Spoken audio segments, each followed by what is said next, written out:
Всем привет! Меня зовут Анатолий Никитич, и мы продолжаем нашу серию видеоуроков по робототехнике. Сегодня мы изучим с вами, что же такое кулачковые и храповые механизмы. Приятного просмотра!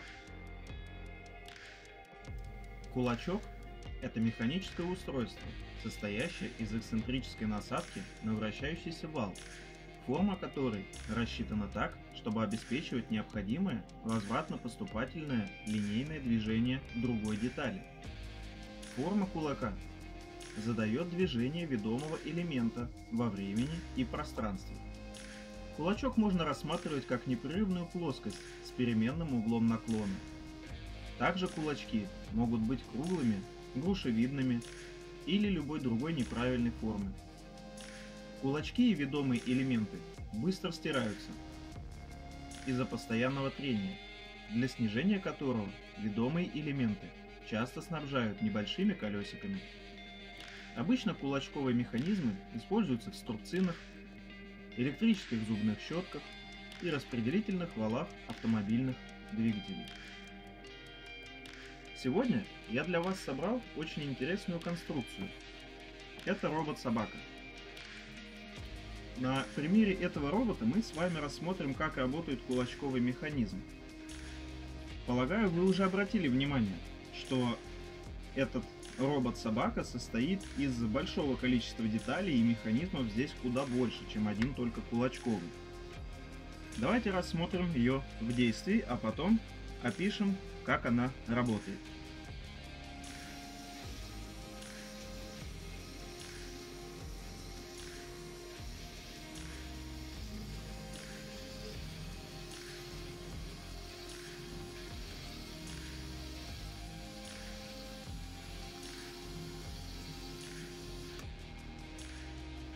Итак, здесь мы увидели, как работает кулачковый механизм. Вот он. Мы увидели здесь и червячную передачу, и зубчатую передачу, и ременную передачу. Практически все, что изучили мы с вами, использовано в этом механизме.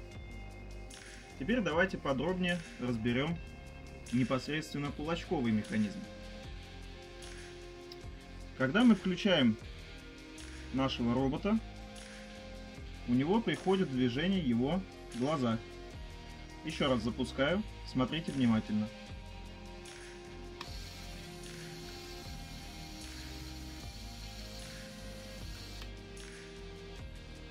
Обратите внимание, у нас кулачки грушевидной формы.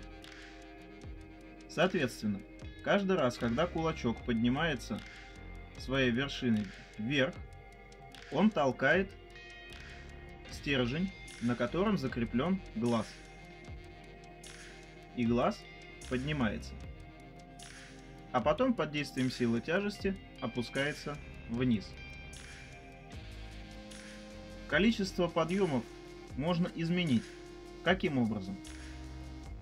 Во-первых, можно изменить место расположения крепления самого кулачка. Как видите, здесь есть возможные 4 позиции для крепления. Первая, сейчас она свободная. Вторая, на которой установлена. Третья и четвертая.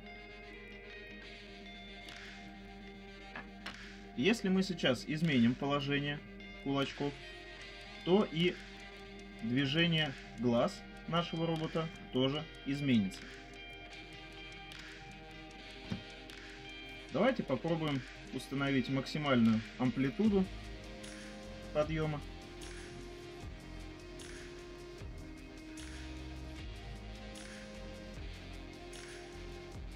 И запустить нашего робота.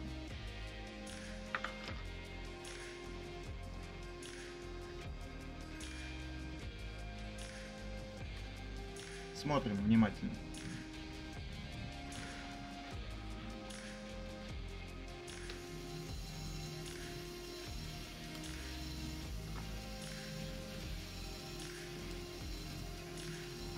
Как видите,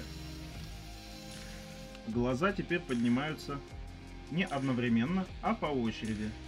И этот глаз поднимается немного выше.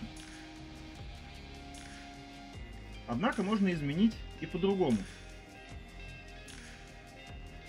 Мы можем сделать так, чтобы она нам как будто бы подмигивала глазом. Для этого нам необходимо установить кулачки таким образом, чтобы они поднимали глаз не через полоборота вала, а через четверть. Выглядит это вот таким образом. Запускаем, смотрим.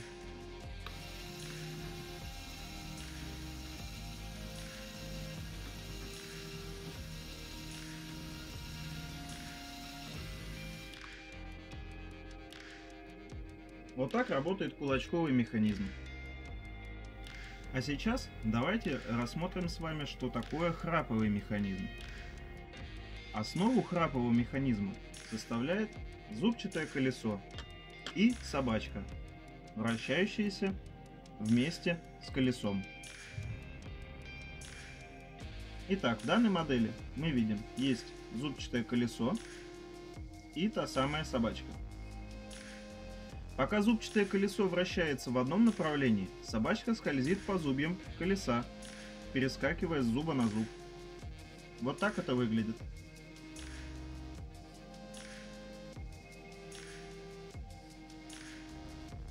Но как только шестерня поменяет свое направление, собачка упирается в один из зубьев. Вот я пытаюсь со всей силы сейчас повернуть против часовой стрелки, и у меня ничего не выходит.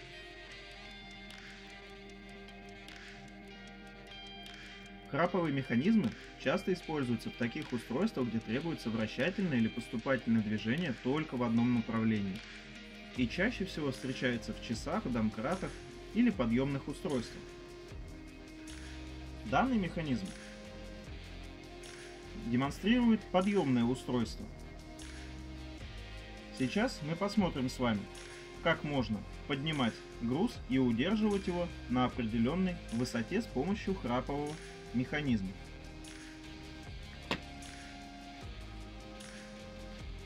Итак, я начинаю вращать наше зубчатое колесо. Нитка постепенно наматывается.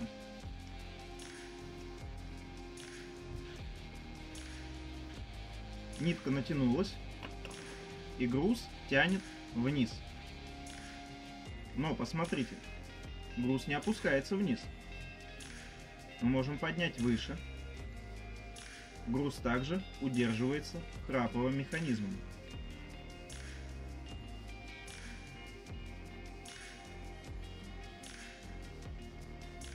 Но если я сейчас подниму собачку храпового механизма, груз упадет на стол. Вот как это будет выглядеть.